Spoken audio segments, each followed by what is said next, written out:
आपको याद है जब हम छोटे थे, हमें ये बताया जाता था कि आप भोजन करने से पहले प्रणाम करो, आप ब्लेसिंग्स लो, आप प्रेयर करो, फिर आप भोजन ग्रहण करो। फिर जब हमारे पास नए कपड़े आते थे, हमें बोला जाता था आपको नए कपड़े पहनने हैं और घर के हर एक बड़े व्यक्ति को प्रणाम करना है, उनसे ब्लेसिंग्स लेने हैं। और हम इस चीज़ को बहुत खुशी खुशी करते थे क्योंकि हमें बहुत अच्छा लगता था। फिर धीरे धीरे हमें लगा हम बड़े हो गए और हमने सोचा कि ये सारे जो हैबिट्स हमारे पास थे पहले से, ये तो बचपना है, हमें तो अब तो बड़े हो गए, हम नहीं करेंगे। और हमने इन सभी चीज़ों को नज़रअंदाज करना शुरू कर दिया।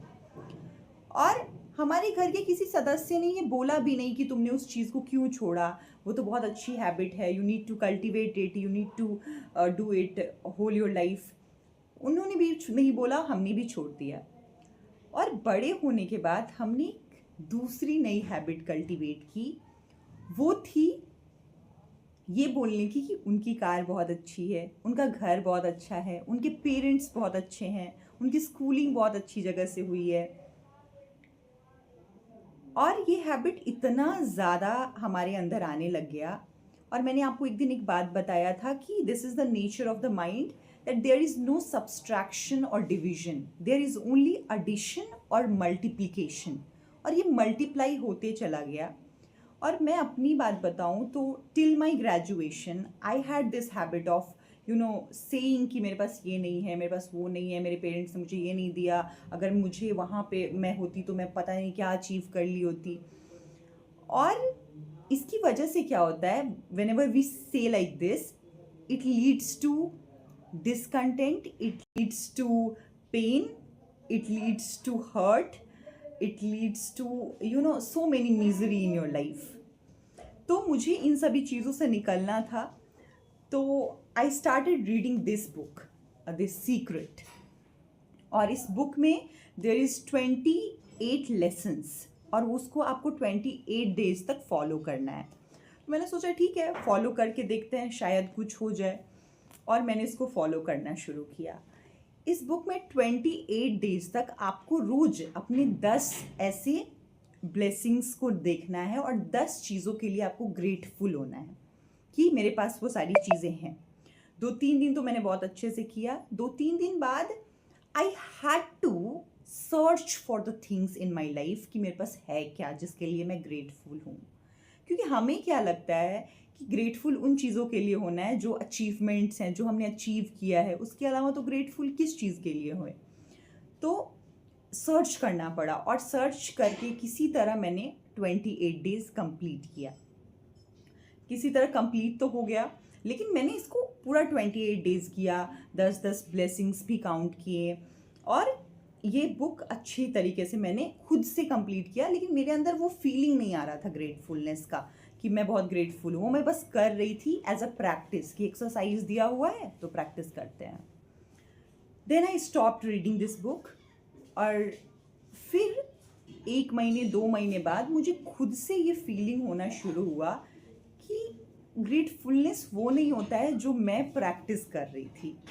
Gratefulness means you really need to be grateful from inside. क्या आपके भी दिमाग में ये क्वेश्चन आता है कि किन चीज़ों के लिए ग्रेटफुल बने? तो ग्रेटफुल अगर बनना है, अब अगर मैं जब पीछे जाके सोचती हूँ कि मैं किन किन चीज़ों के लिए ग्रेटफुल बन सकती हूँ, तो मुझे लगता है सबसे पहली चीज़ जो हर एक व्यक्ति जिस चीज़ के लिए ग्रेटफुल बन सकता है वो है अपनी एग्जिस्टेंस के लिए, कि आज हम हैं और हम अच्छे से बोल पा रहे हैं। For our existence, today we got up and we saw the beautiful sky, we saw everything. We need to be grateful for that. और ये gratefulness अगर आपके अंदर नहीं आ रहा हो तो you need to visit any hospital of your area। और आप जब उस हॉस्पिटल में जाएंगे आप देखोगे कि एक बीमार व्यक्ति बेड पे पड़ा हुआ है, उसको बहुत कष्ट है, उसको बहुत पीड़ा है। और उसको तो ये पीड़ा है ही, साथ में उसकी जो फैमिली हैं, जो उसके परिवार के लोग हैं, वो भी बहुत परेशान हो रहे हैं।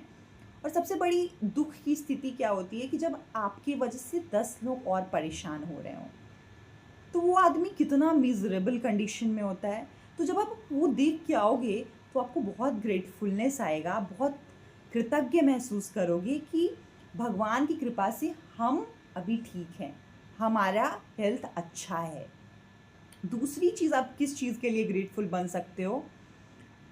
अगर आपको कभी मौका मिले विज़िट करना वैसे एरियाज़ जहाँ पे कुपोषित बच्चे रहते हैं, जो कुपोषण के शिकार हो गए हैं, और when you would talk to any expert about that area, वो आपको बताएंगे कि वो बच्चे ऐसे इसलिए हो गए क्योंकि उनकी माताएं किसी कारणवश वो पोषक तत्व नहीं ले पाई जो बच्चे को मिच्योर और बच्चे के ग्रोथ के लिए आवश्यक होता है, और इसीलिए वो बच्चे ऐसे हो गए। तब आपको याद आएगा कि आपकी माँ ने वो सारे पोषक तत्व लिए थे, तभी आज आप ये सारी चीज़ें सोच पा रहे हो और आप बोल पा रहे हो कि मेरे पास ये कमी है और मेरे पास ये नहीं है, मेरे पास वो नहीं है। So what I would say कि आप एक बार तो ये बुक ज़रूर पढ़ो अगर आपके अंदर कृतज्ञता आपको महसूस नहीं होता है तो, क्योंकि मुझे भी नहीं होता था। आई वोंट से कि आपके बर्थ से ये चीज़ शुरू हो जाएगी, you need to cultivate this habit. तो आप ये पढ़ो और आप 28 दिन तक ये प्रैक्टिस करो। दूसरी चीज़ आई वुड से कि आप छोटी छोटी चीज़ों में खुशी ढूंढना शुरू करो। एक और बुक है, this is the art of not over thinking. इसमें भी एक बहुत अच्छी चीज़ लिखी है which I would like to read for you. वो है कि a life without gratitude is like the sun without light, the sky without stars and the ocean without wave. You will never be able to appreciate your life if you don't focus on the things you have. So just focus on the things you have in your life. उसके लिए कृतज्ञ हो, उसके लिए grateful हो, और आप देखोगे कि आपके लाइफ में बहुत चेंज आया, आपके लाइफ में बहुत खुशी आई, आप बहुत अच्छा महसूस करोगे।